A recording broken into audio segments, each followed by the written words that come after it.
સુરત શહેરમાં ચૂંટણી મુદ્દે કેન્દ્રીય જળશક્તિ મંત્રી સી.આર. પાટીલે પ્રચાર પ્રસારનો પ્રારંભ કર્યો છે.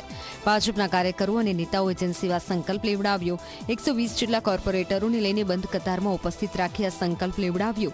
સુરત શહેરના ધારાસભ્યો, સાંસદો સહિત તમામ પૂર્વ કોર્પોરેટરો પણ ઉપસ્થિત રહ્યા. આ કાર્યક્રમે સુરતના રાજકારણમાં એક નવો વળાંક લાવી દીધો છે અને વિરોધી છાવણીઓમાં હલચલ મચાવી દીધી છે. જનસેવા સંકલ્પ આજે લીધા છે.